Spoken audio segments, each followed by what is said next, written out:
Good evening, folks. My name is Michael Cashman. I'm the Plattsburgh Town Supervisor. Thank you for joining us this evening. As Debbie can attest, we don't typically have many people in our audience, so thank you for coming out to exercise your right to share some thoughts and opinions with us. I would ask if it's okay with the audience. I talked with Michael earlier and he seemed to think that it would be okay. We did have someone scheduled here to present this evening. It should be very brief in nature. I want to give you our full attention. So if we can do that first, and then we'll go into this. And we are going to start this at 7:01. So, all right. Is that generally okay with everyone? We want to make sure to give you your fair due, that we don't want you to feel rushed or anything like that. So without further ado, we'll go to our JCO representative. Yep. You're more than welcome to sit too. It's That's whatever okay. you're comfortable with. That's all right. I can stand.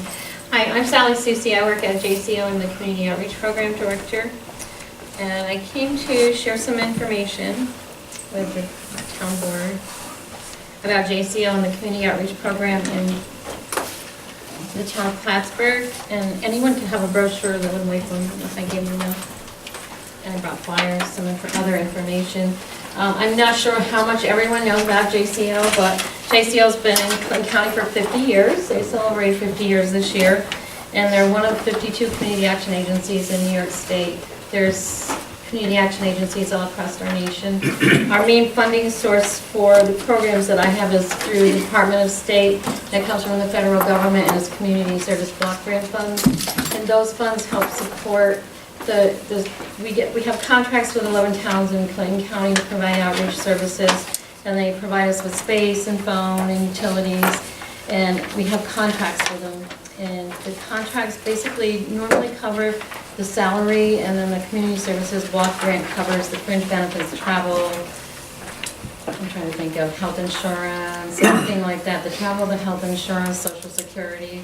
So it's out of the community services block grant fund, it takes about 8% of it to fill in, all of those things with the grants. So that's one of the reasons it is so important for us to keep this going and have our outreach centers, because without it, we would be pretty sad. So with the people in our town. So in the town of Plattsburgh, our outreach centers in Treadwell's Mills, and it's been there, probably over 20 years, I don't know, since the building was there probably. And it's a space in the back of the building. The outreach worker there is Tammy Wells. She's been there, I believe, a little over 3 years, maybe 4 years.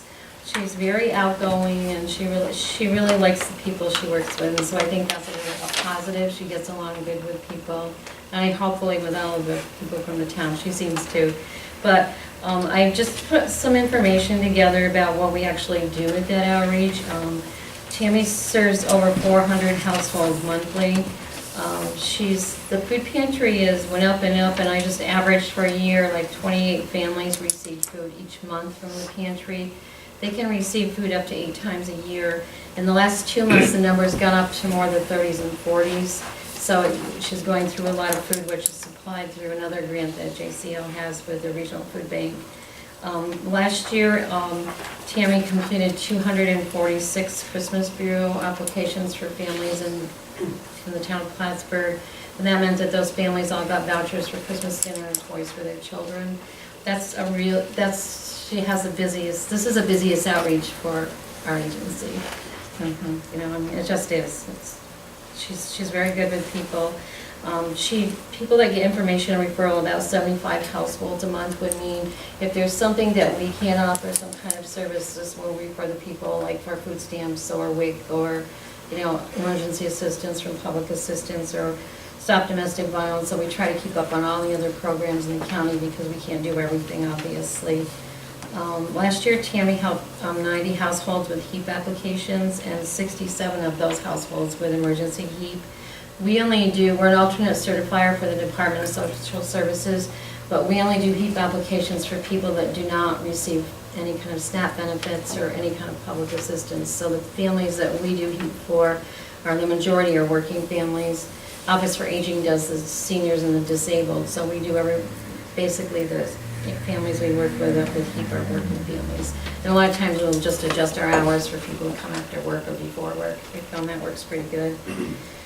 One of the bigger programs over the last 3 or 4 years with us has been Medicaid transportation. We provide Medicaid eligible individuals with transportation to medical appointments. In order to have that transportation, they can't have a running vehicle of their own. So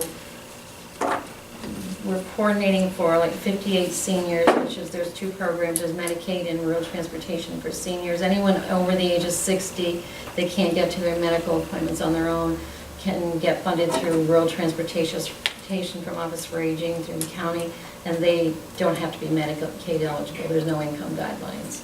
So in the town of Plattsburgh, we transported 58 seniors and more than 150 adults and children that are on Medicaid. And on average, Tammy's coordinating 350 medical trips to doctor's appointments or hospitals or surgery a month. That's really grown, like tripled in the last 3 months, in that amount of people going to doctor's appointments. And these are people that would have no other way. The cart bus doesn't reach them. Like, their cart bus comes first, then JCO, and if we can't do it, it goes to taxis. So it's very, very needy population, and we're always in need of volunteer drivers. So if anyone here would like to volunteer to drive people to Medicaid, call us. It's just, there's so many, and some people have 3 appointments a day. Are those transports mostly in the area? Mostly are in the area. We have a lot of children that end up going to Burlington, and some children end up going to Glens Falls for dental appointments. And then we have several that go to Boston or Albany, depending on what the problem is. To Boston, the Children's Hospital in Boston. Is that because that's the only place that takes Medicaid for dental? Yeah, that's it. Glens Falls? Glens Falls. There is a provider in Plattsburgh now that takes Medicaid, but I think when you get to the orthodontics, then they have to go to Glens Falls. So it's For some of the challenging. dentists in this area, it seems like. It's very challenging, especially if the children are younger. Like if they're under age 5, a lot of dentists in this area don't even want to go anywhere near. So, but we do, I know we do have one group now, so that's a really good thing, and they're doing a really good job.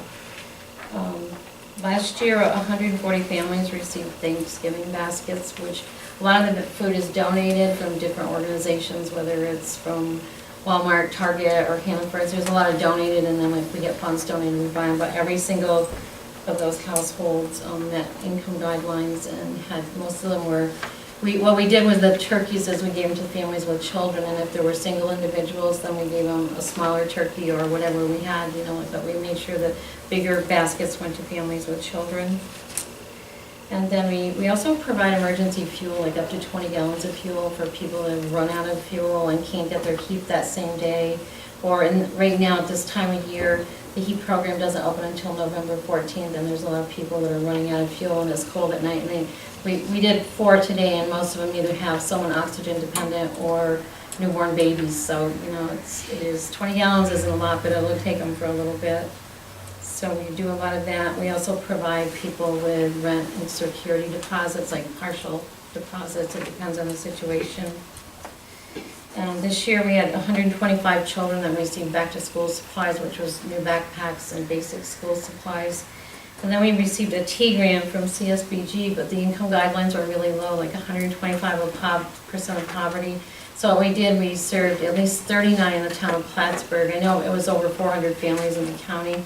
And we went out and bought personal care items like toothbrushes, toothpaste, body wash, shampoo, brushes, combs, yeah, everything we could possibly think of, diapers, pull-ups, and we did hoodies and sweatshirts for all the kids, and water bottles. I guess they can take water bottles to school. They have them, and then the other thing I heard is even if they have free and reduced lunch, they have to bring their own snacks for snack time. So we did like 6 or 7 snacks, like fruit and different things, and baggies for them. So we kind of do a lot of different things. It all depends. Just depends on the day and if stuff's donated. Thank you very much for this document. Just trying to be attentive of your time and I just know, the evening. You guys. Is there any questions? If you have any questions about what we do, on the bottom I put the demographics so you just have an idea of who we serve, like the age groups. The majority is single and, you know, 2-parent households. And I think one of the most important points I wanted to make is that of all of the households we serve in the town of Plattsburgh, only 6% receive any kind of cash assistance from DSS, any kind of temporary assistance to needy families or cash assistance. And I think that's really huge. 63% of the families we serve at that outreach have some kind of income, whether it's child support and working income. And then there's like 19% that are on social security or pension, and they're the people who are retired mostly or disabled. So, the majority live way below the poverty level, and they are working people. So that was my biggest comment, because if only 6% alone of those households served in this whole town, and that number goes pretty much across the county for JCO. I think that's really important to think about when you think about using the town's funds, is helping people to maintain. I appreciate that. Thank you. Sorry to So- take so much No, time. no, You Maybe- may have covered it already, but the overall funding for the program comes from all the different towns, or? For the community outreach, it does. Each town, we have contracts with 11 towns. The towns that we don't have contracts are Scholar Falls, Morris, and the city of Plattsburgh. And in terms of how much has been contributed, have you been cutting back, or have each of the towns been contributing the same amount? There's some that are increased and some that are staying at the same amount, depending on their budgets and what they can afford. The only thing that I think is if we keep cutting back because of the way our salary scale goes and with the new minimum wage, we had to do our whole salary scale over, so our staff will get an increase in their their wages, their hourly rate, regardless of the contracts, and that's where my concern is that we'll need to cut the hours, and how can they serve the people that need services? That would be the biggest concern. Because I just don't have enough in my budget to cover the balance. So, Any other questions from council members? if there's anything, you can, You cover seniors, you cover over 60, at every age, at every age? every age. But only families, you said, or I heard you say that cover families, but if you're over a certain age. For Medicaid transportation, for anyone under 60, they would have to have the Medicaid. But if you're over 60, there's another program that will take you to medical appointments, and there's no income guidelines. So there's two different funding sources for Medicaid transportation. So for seniors, they're not going to fall through the cracks because there's another option. And do those work in conjunction with each other? They do, Okay. they do. We do both at the outreach, and they do work on, so we don't double dipping in. Thank you for your Thank you. your time and energy, and we'll be in touch soon. Thanks. All right, Have a be nice well. day. Hey, don't forget your bag, man. Yeah, how we got? Thank you, Sally. You're welcome.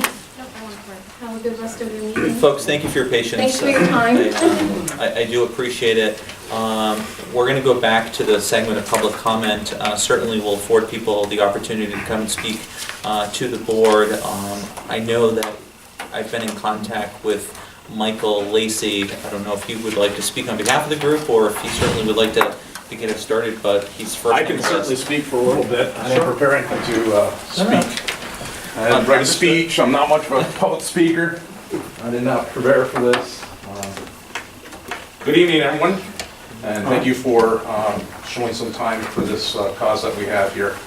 I'm going to speak about a possible moratorium being put in place to relook at the zoning on Melody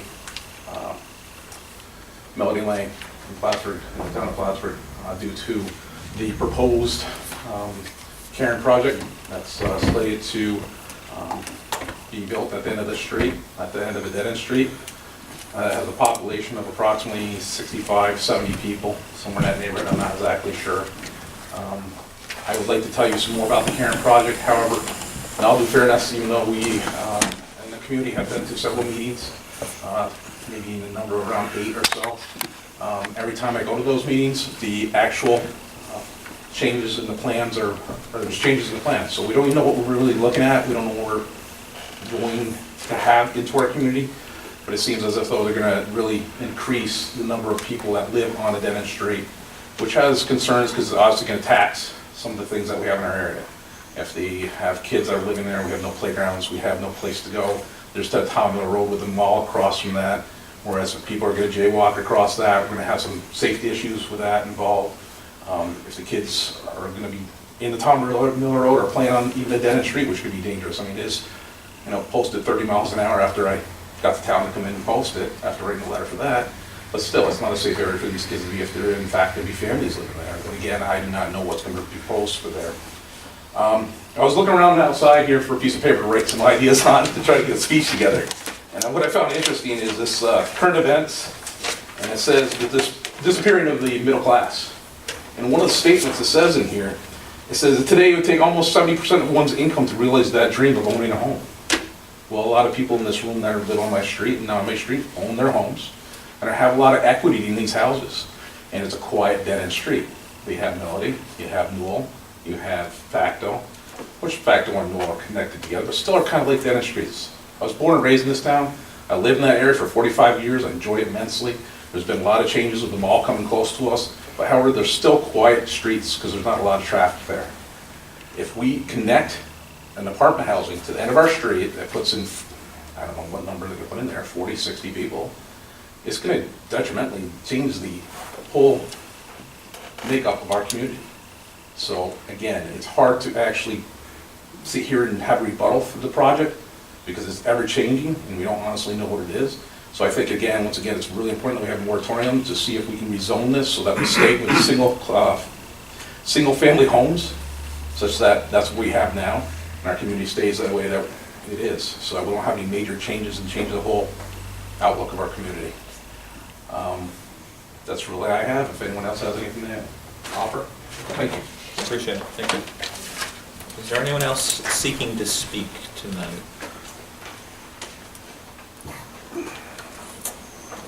I guess I would just share a couple things. This certainly has not fallen on deaf ears. I want to let you know that I've personally been spending a lot of time and energy, and I just want to give you a quick summary to date. I think it's just important we want to outline the facts and the process of the procedures of some things, and then try to give you some additional information. The project was before the Planning Board on September 15, 2015, at a time the Planning Board acted to deny the request for the multifamily housing development by Resolution 1252. A special proceeding pursuant to Article 78 of the New York Civil Service Practice Law and Rules was commenced by the petitioner, which is 15 Champlain LLC, and recorded with the Clinton County Clerk on October 15, 2015, seeking judicial review of the said Planning Board resolution.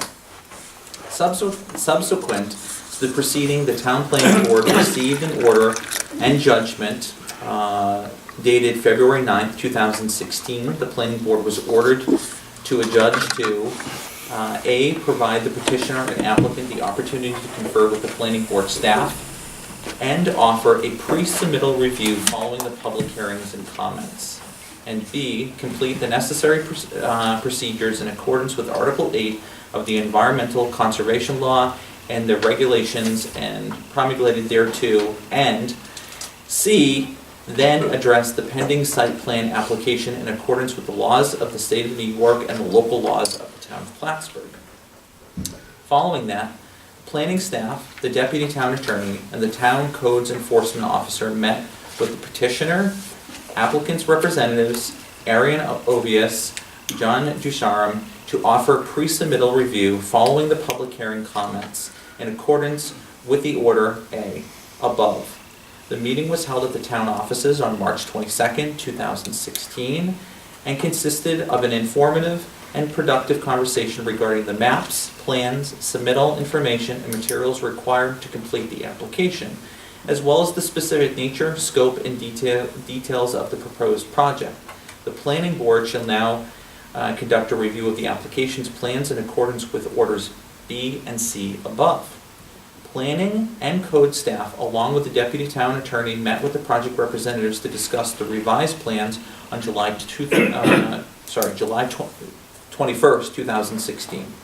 Then, on August 30th, 2016, the Planning Department received revised site plans for consideration at the September 20th, 2016 Planning Board meeting. On September 9th, 2016, Senior Planner Trevor Cole received an email from the Codes Enforcement Officer Stephen Imhoff indicating the revised plans included an office that was not permitted in the R2 district and said it would require a variance.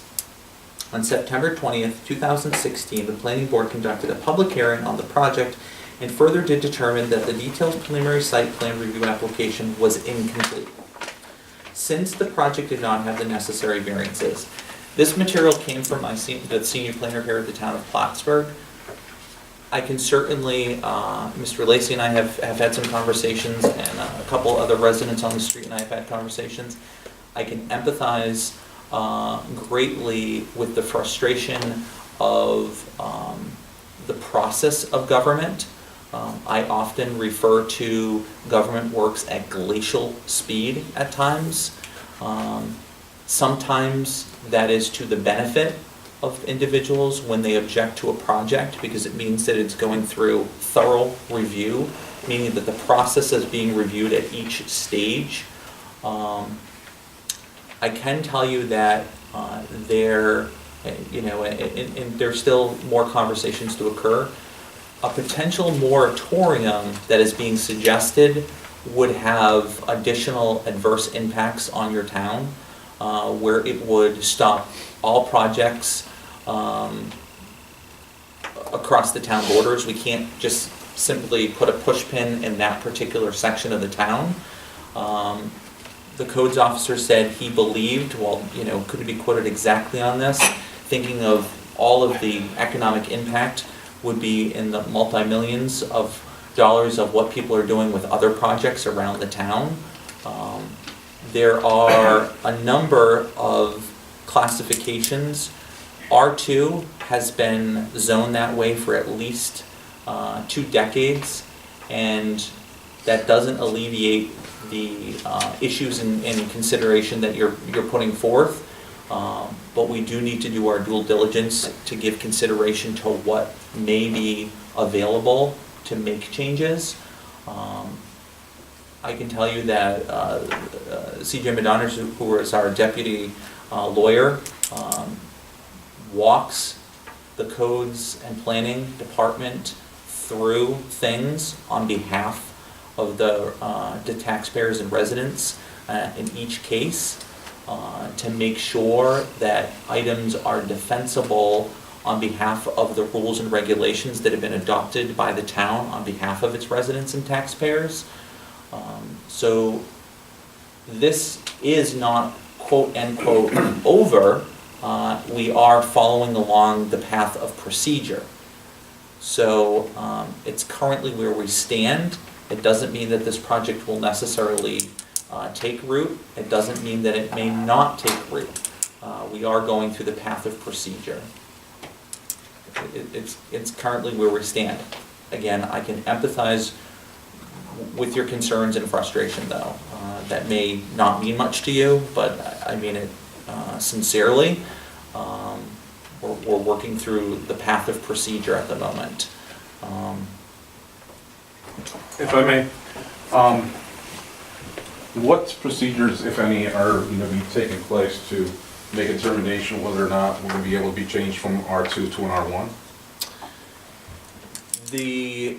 The moratorium is, to be quite frank, very unlikely. There may be some additional conversations to see what could occur. I can give you, and I can only speak personally if other counselors would like to go in. LeBaire Street, for example, is in a very unique situation. You're in a very unique situation, but spot zoning has to be in consideration. It's illegal to spot zone, to just come in and address some things. So some further research needs to be done, to be quite frank. I can't guarantee today that it can or it won't occur. Some conversations are occurring. Some of the procedural items that may be anticipated are things like requiring the project to meet the highest standards, such as parking, for example. I just used that one example. There are a litany of things that project may be held to, that they may say it's not within their interest to further the project anymore. We have seen that before. It becomes just too cumbersome. In the first meeting over a year ago, I made the statement, as being a lifelong resident here, I knew the individuals behind this project, and we'd be at many, many different meetings. and here I'm at another one. Concerns with it as well is that they said at the last meeting that they're not gonna have an office. They have already been shown to be working out of scope, working with an office in the building that's there now. There was a cease and desist order or something, I don't know the terminology. You know as well as I do what I'm talking about. Yeah, And they have shown due to past practices that they're not gonna comply with this request of no office. What is happening here is that they're not gonna go forward for a variance, because obviously they cannot ask and get a variance because of the animosity against the project, or whatever you wanna call it. I'm lack of words, I'm just shooting from the hip here. It's just not gonna happen. So, it's not gonna go as planned. I mean, the plans seem to change every single time when it's put on the screen, and there is no solid factors as to what we're even looking at. So how can we even debate whether or not we're gonna be in scope? Because there's no consistency to look at it. So I cannot sit up here and say this is X, Y, and Z, what's wrong with this program, because every single time I come to look at it and to assess it, and if I had a 40-hour-a-week job to do that, we'd be having a totally different conversation. But every time I come here to a meeting, I see a changed animal on the board up here that has, no matter what it be, doesn't seem to be conducive to the neighborhood.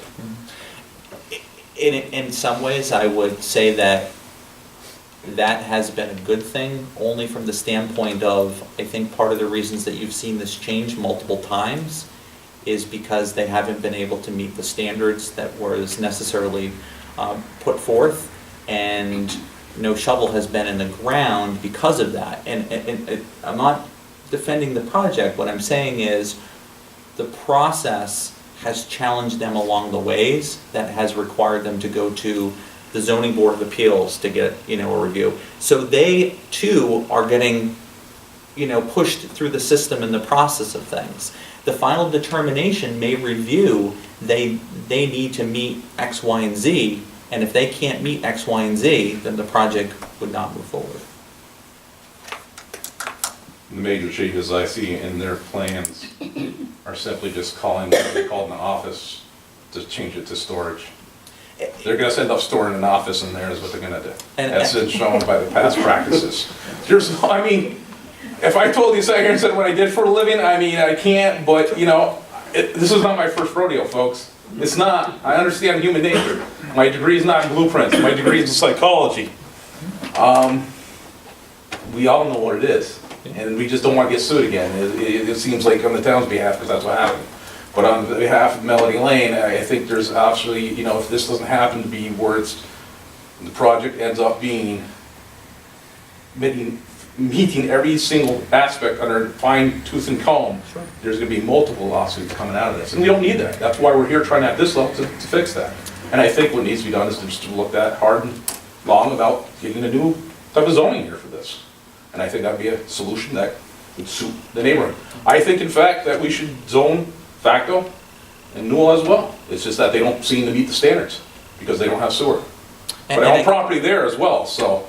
What I'm saying is, I'm not saying that it's not potentially an option. What I'm saying is we need to further look at it because we cannot spot zone. So if there are some opportunities, we will continue to evaluate that. The other piece of it is Patty Caldwell.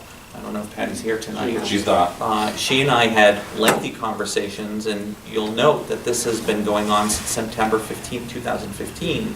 When I became supervisor, one of the first things I did was to find a means to leverage shutting the office down at that property. So I'm saying to you and everybody on the street, you have my commitment to leverage what the town has in our ability to make sure that they're meeting the standards of whatever happens with the project. That's not saying it's happening, but what I'm saying is, should it occur, and there's concerns, we will continue to hold them accountable under whatever jurisdiction we have. Well, that time's gonna be too late and property values are gonna need to do that. And I'm not, I can't agree or disagree to that because we're going through the process of the pipeline.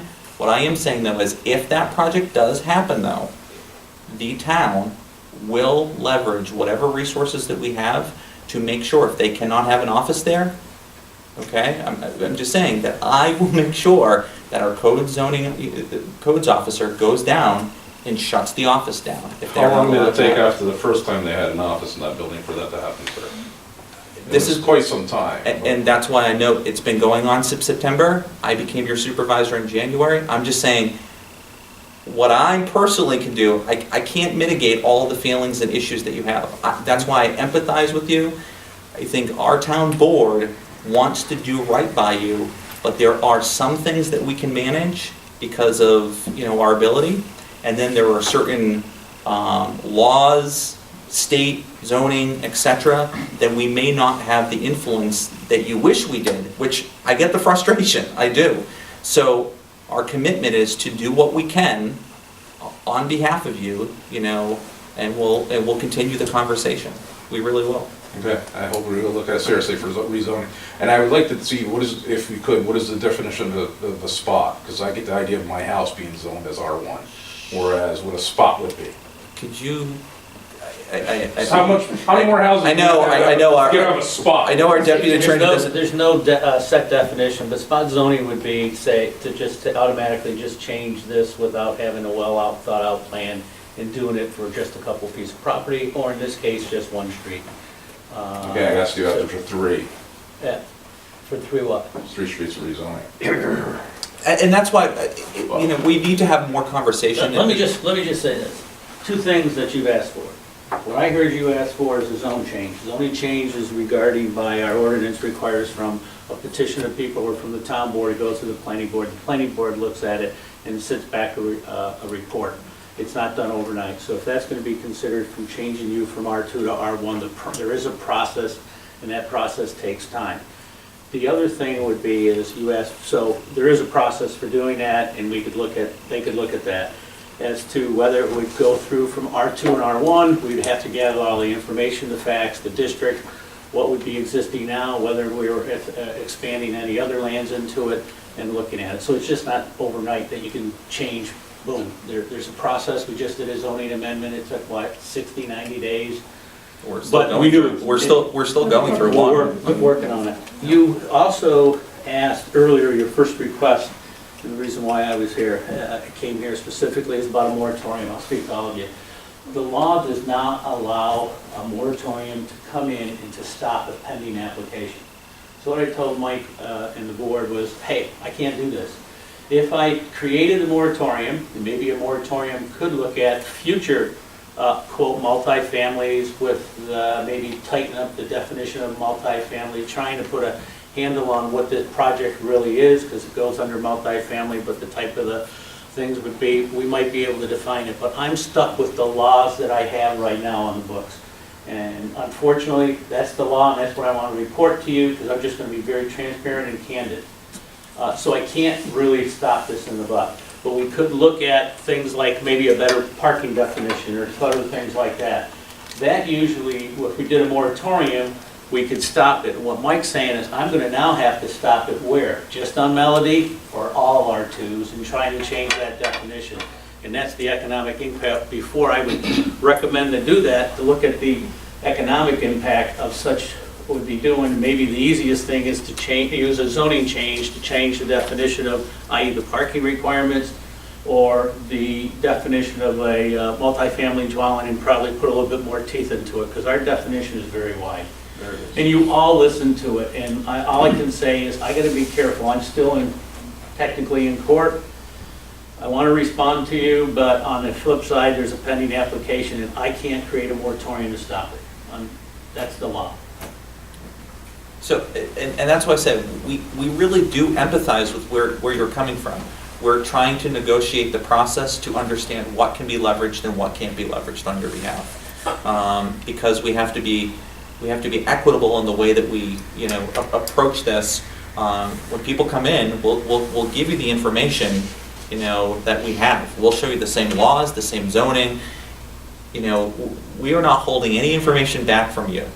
We'll certainly give it to you. If you have questions, if a light bulb went off at 3 o'clock in the morning, please don't call me. Call me the next day in the office. But we'll have that conversation. We'll try to look at the different aspects to this. I know there was a person that raised. Well, I was just curious, is what they're doing come under the heading of multifamily? Because it doesn't sound like a family-oriented type of living situation. And Multifamily addresses the type of units that you have, not the type of people that are inside. Well, it's not, Fa- family- excuse me, go ahead. I'm not talking about the type of people. Okay. I'm talking about a number of people living in bedrooms that don't know each other, that are not a family, that are strangers to one another perhaps, with a common living room, common bath, common kitchen.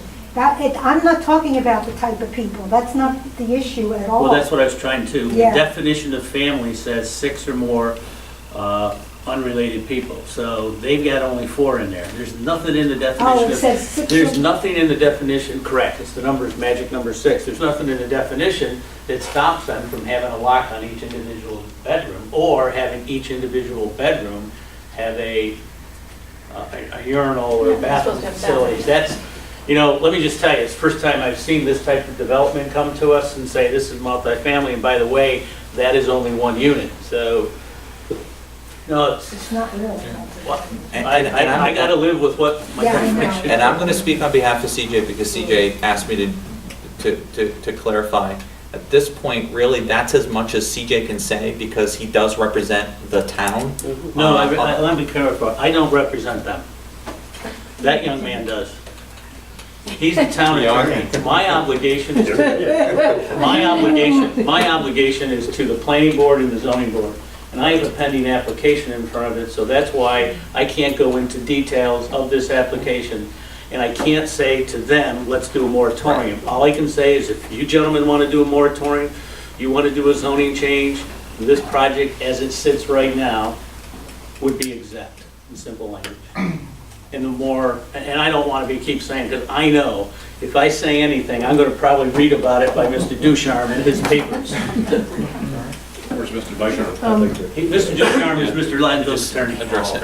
Yeah. I've just got a couple of questions. We keep mentioning the process that we all have to go through. When we first started this, and I spoke my concerns last month, so I'll save you the time on the concerns. When we first started this, the planning board mentioned that this project wasn't in the vision of the Tom Miller Road and the planning board's vision of the Tom Miller Road area. And one of the members mentioned that it would be a failure of local government if this project were to go through. And what the question about the process is, obviously you said it has gone through everything, it's moved from month to month. We've been here a bunch of times. This process, their lawyers are being paid to be here. We're taking time off of work to be here. And so this process, my fear, is going to get drawn out month after month after month. And one day this process it'll be approved because we may not be here in one particular night because of prior obligations. And so is there a definite point, when I remember asking the question to one of the board members, is this, once it got voted down the first time, is this finished? And his response was, it's finished, but they can sue. So obviously they've done that, they've sued. Is there a definite point where the planning board can say, we're no longer going to discuss this project, whether or not they approve it or not? Is there, my question is, if they say no, can they just keep changing the project forever and make us keep coming here month after month? Or is there a definite spot where once they say no, there's a no and it's a final no? That's my question. I know Murray wanted to say, do you want to comment on that particular thing, or do you want me to address that and then bounce to you? I wanted to make a comment regarding, the word keeps being used, the process and whatever, and you're alluding to this, the amount of time that's involved. I will tell you that the amount of time that's being taken, all right, is working to your benefit. Try to believe that. I do believe really that. is. I'm not saying. The developer is having to pay, okay, if he has professional people involved at his elbow for all of those sessions, all right? You're fortunate in that you have each other, and you're finding resources within your neighborhood to bring your argumentation to the fore. When we were presented with a proposal for the development of housing that would provide housing for workers. They were looking to locate that housing in the Ampersand area behind the mall and adjacent to Ruger Street, whatever. One of the things that we were very fortunate to have happen was in that particular case, we had a developer who was very cooperative and listened to the requests that the planning board had. That development creates, a standard that has now been set, okay? When that kind of added density is considered to be brought into an area, one of the things that you have to look at is you have to look at, the impact that they're going to have on traffic. You have to look at the impact that they're going to have on parking in the area. They can't come in and say, we're going to have 28 units and we'll have 28 parking spaces. I mean, that's ridiculous, because you don't build one parking space per unit. You used to do that in the 50s because, maybe they had one car per household, but that's not the way the world works today. So you don't get to do that, all right? So they have to come in with a sensible parking plan, and that plan has to recognize not just the people who are going to live there, but it also has to recognize people who will come to visit. And then it also has to recognize the people who are going to be working there. So the number of spaces has to be set accordingly. Then you also have the problem of pedestrian traffic, okay? And that's a particular concern of mine when I look at that area. And your comment that was made about people crossing the road, etc., in my mind, I don't think it's at all unreasonable, and it's something that fits part of a plan that the town of Plattsburgh is working toward on all of our major arteries, and that's sidewalks. Okay? So I don't see where these kinds of issues, I see these issues coming up, and I see the developer is going to have to confront these kinds of issues. Now, the developer may come to the conclusion that this piece of property is not the piece of property that he wants to develop this project on. All right? And that may happen because of the considerations that go with where he sought to locate it. Now, he could take his project and locate a project in a different area and not have those same considerations. If he picked a more rural setting or whatever, he might not have the same kinds of considerations, or he might be able to achieve what he needs to achieve because he can purchase more land, he'd have more area to deal with things like parking, etc. So the process will, and it's been said many times, and I just want to reiterate, that process has to run its course. And it will. Okay? But I think right now, you have a situation where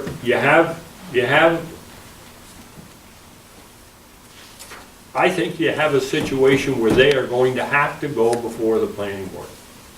And I think as long as they have to go before the planning board, then the planning board is going to be able to lay out for them what they have to do. Because I think there is a serious deficiency in what they have in their plans right now in terms of what would be reasonable concerns.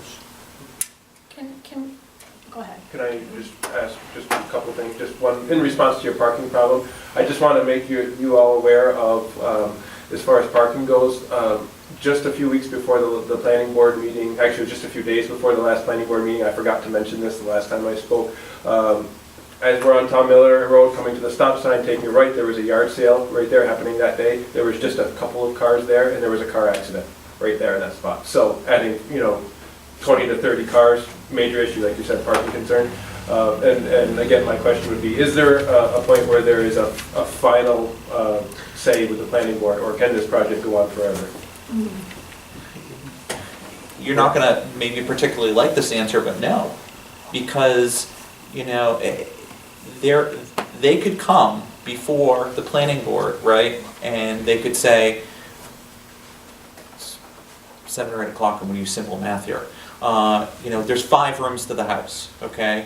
And you wanna, make sure that you have 5 parking spaces. That's the requirement, that's the standard. They build the 5 parking spaces. Then we say the mobility of that area, that quarter needs sidewalks. Okay, I'll build sidewalks. Okay, well, I want you, the planning board come up with a litany of things for requirements, and that developer could say, yeah, I'll sink the money into doing that. The likelihood, I think, is what Marty is saying, that that may outweigh the cost-benefit ratio there. But there's still a number of things that need to occur, by dialoguing with the planning department. And I'd rather reflect on your comment or your question of, will it be influenced by your absence? No, it won't. I'm really confident in our planning board that, I really admire residents to come out. I'm not joking with you that we don't have people coming to our meetings. If you're passionate about something and you're bringing forth a concern to us, in a constructive way, I really appreciate that, because I don't think anybody here is sharpening their pitchforks. I think what you're saying is, what's the standard? Are they meeting the standard? And those are the 2 pieces of the conversation that I'm honing in on. I don't think any one of you are judging the program or the project's development. I think what you're asking is good, solid questions of, at the end of my street, there's going to be a multi-family structure, lots of people, lots of traffic, a number of things that you want answers to. And the planning board needs to navigate that to identify what it can and cannot do through the procedures. So, other questions, concerns? Well, can I just say something? I think it's very hard to even imagine 3 more buildings on that piece of property, plus keeping the house. I can't imagine that. And we have like 65 to 70 residents that live on the street. You're talking about 30 to 48 that are going to be just in this 1.4 area. It's crazy. And then the driveway right now is going off on the Tom Mill Road, but they want to now change it to Melody Lane. Why? Is there a reason why that has to happen? I'm just asking. I honestly can't speak. I've not seen the last kind of blueprints, for lack of better words. Actually, that was in the beginning, though, too. But again, It's always come off Melody Lane for some reason, Yeah. which is Right. odd to us. yeah. Because it's always been going off on the Tom Miller Road, Yeah. so. Where is the parking lot going to be? Do you know offhand? I don't have the plot in front of me. You can't do Right in the it. middle of all the houses. Yeah. Facing Melody Lane.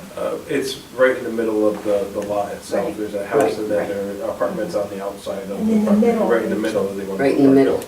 So there's not gonna be any green space for if they have All that green kids. and all the trees will be gone. Yes. So, Gentleman in red has Going back to one of the first meetings that was held in regards to this, I thought someone said that the county did not want this going out, that onto Tom Mill Road, they wanted to come onto Melody Lane instead.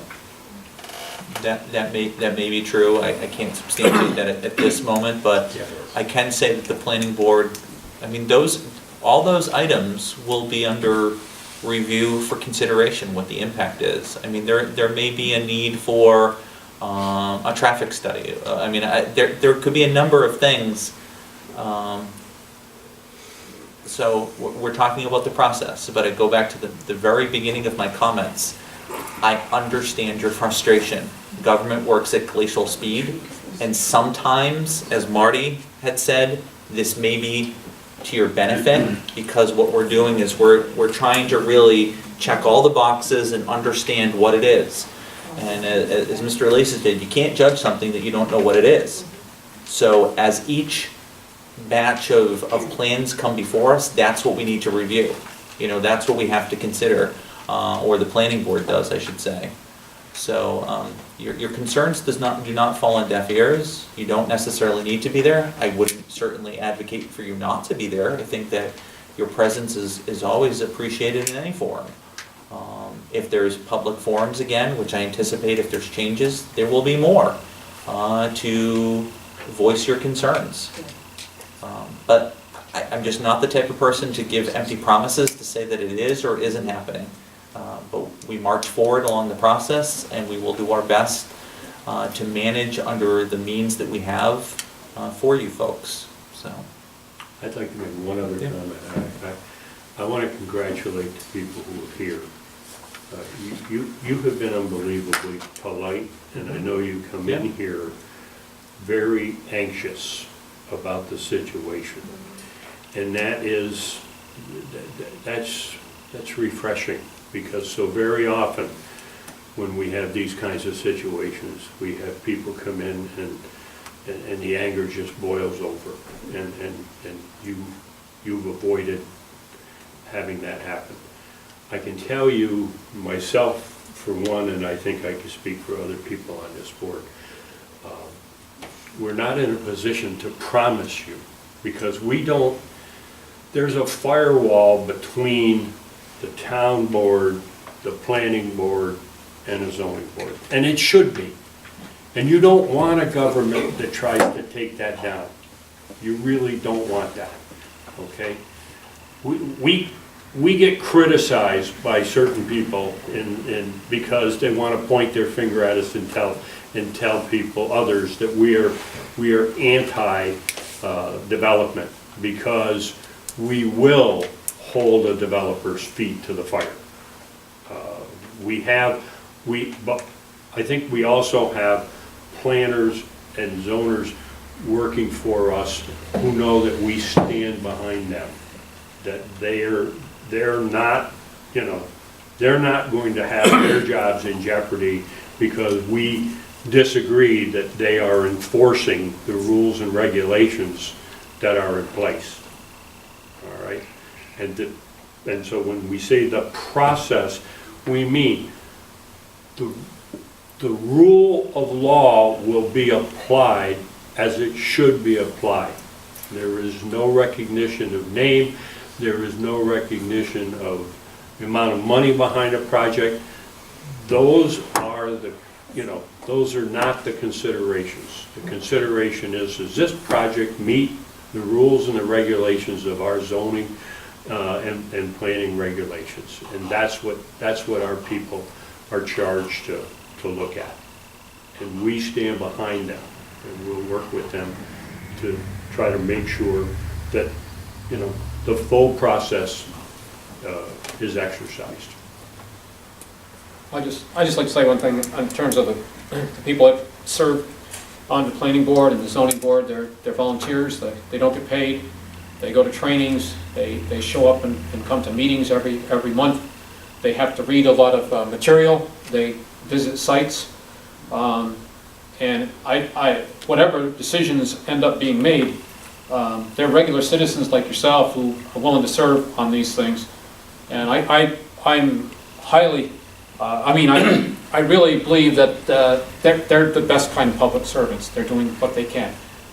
Obviously, no one knows all of the aspects of it, and it's really difficult to plan way ahead.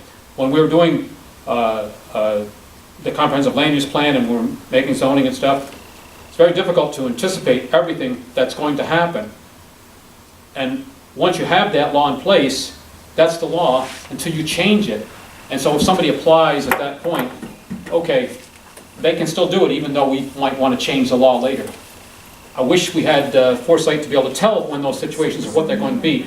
but it doesn't happen.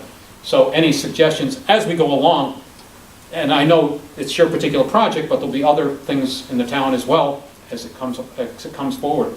And any suggestions or things that can be used for your area or other areas are welcome.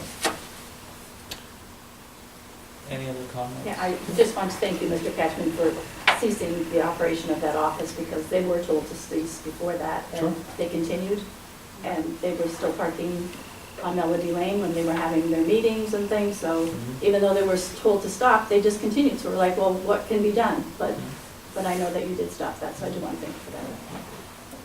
Not a problem. That's where I'm saying sincerely, that's my job. You know, I'll do what I can within kind of my jurisdiction. I'll end on two things, just because we have an amassed crowd of people that are concerned citizens, which I love to see. One, the town continues to make every effort to be more transparent. We just launched an e-newsletter. Our second edition just went out this evening. News and notices, if you go to the townofplattsburgh.org, you can sign up for that. We're going to try to continue to put more information out about the town's happenings and things like that. So we record our meetings. We do that, again, to go on public access to inform our citizens so that they understand what's occurring. And the last thing is on Saturday, October 15th, here, starting at 8 a.m., we have our budget hearings or budget workshop. And if you want to grab a Dunkin' Donuts coffee and join us and hear about the department heads, again, we are trying to make government more accessible to you, the people that we serve. I fully acknowledge government doesn't get it always right, and I always use the example of my wife and I don't agree 100% of the time, as I'm sure you and your loved ones, be it husband, wife, kids, neighbors, whatever, but through some communication, collaboration, and compromise, we can usually find a solution that tends to address the majority of the issues that are there. So thank you for your engaged interest this evening, and we'll continue to be in touch. Okay? Thanks. Thank you.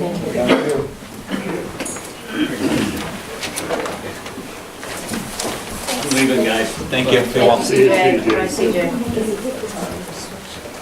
No, because this is And anybody's welcome to stay. Yeah, you're interested. I won't say if you'd be interested. Now they know that it's going to be on, tape. They'll be pulling it up. Mr. Cashman, thank you. Yeah, I'll take No it. problem.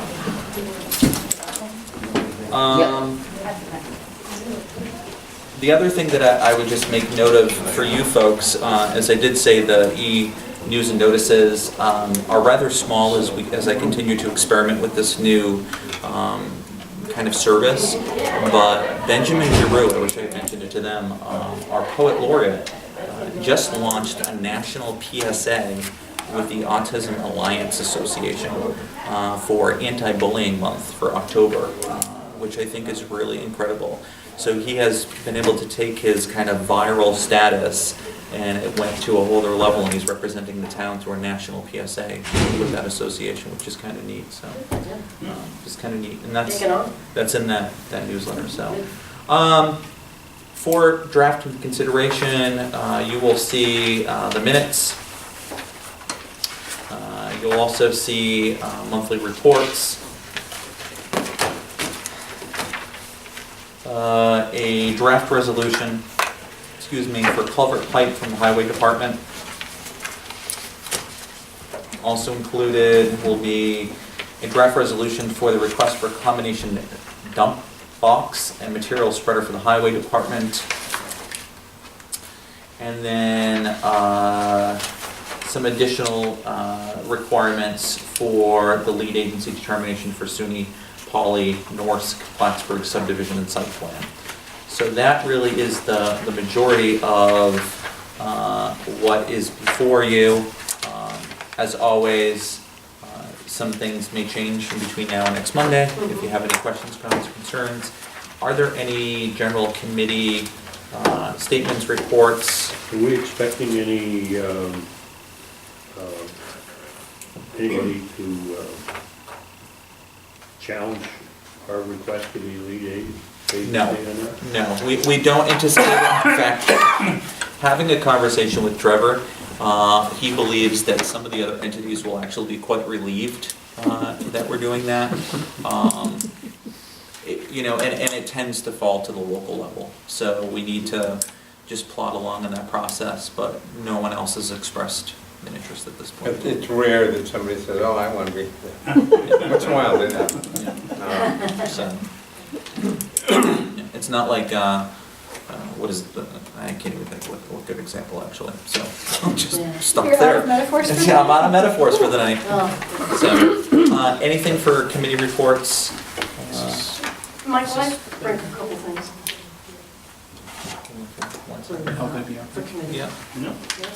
yeah. Yeah, I know we've come to almost 8 o'clock, so I'd like to indulge my colleagues only because I'm a new counselor, so I wanted to comment on a couple of things in terms of committees. Yeah. One of the committees that I'm serving on, and it's serving on with Tom, is the planning department. And I think this was a great platform tonight in understanding the complexities of what happens in that planning department. So I think part of the role as counselors is to help educate the public, including myself, about that. So I guess I just want to kind of give a quick synopsis in terms of my 10-month Sure. learning curve. But, the planning department is, I've seen them as a technical advisor to the planning board and, the town board for comprehensive planning and zoning, which is what we've been talking about several meetings. Grants administration, that's something that I think Tom and I have had a chance to talk to the planning department about, the things that they're doing, whether it be with the Department of State grant for the waterfront revitalization, some of the key projects like the LaPierre Lane, the Solarize, Coast Adirondack. That's been, I asked Trevor exactly what was the anticipation for the number of requests, and so I guess there's been, I think, 18, unless I'm off by 1 or 2, but I think that's a good response. And still going, mind you. Right, and 9 are in the town of Plattsburgh, so I asked that even granular question. So again, and the other thing is this whole thing of local law administration. I think that was brought to my attention. I mean, even things like telecommunication. Someone wants to put a tower somewhere. We look at local law. So again, some of the facets of the planning department, and again, I'm just learning as much as I can. Also, I think the planning department is serving as a regional leader when it comes to training. I served at Department of State, EPA. It's almost like it's train-the-trainer opportunity. So, again, these are things that I just wanted to bring up because as a new town councilor, there is so much to absorb in terms of the operation of the town. The other thing is I serve on the Justice Court Committee, and I guess I just wanted to share with colleagues that one of the things I've been looking at, which is integral to the Audit Committee that Meg and I serve on, is that, the security that takes place in the courts. And kind of been looking at, Michael, we've talked in terms of the overtime, kind of watching the solutions to managing things better and, again, having conversations and dialogue with the right people. But that's something I know I've talked to Tom about and been paying attention to that, again, through the audit process, because I think that's hopefully come up with a solution that would be more cost effective. Barb, and I just want to point out more specifically kind of what you were talking about as it relates to the overtime. So we're using the Sheriff's Department, as we know, for the bailiff program. And, sometimes we're able to capture an individual from that department that is, kind of is part of the overtime schedule and some not. And we've had conversations with the sheriff to really kind of hone in and make sure that he does, or the scheduler does, all that they can to address that stuff, to not provide undue burden to the town.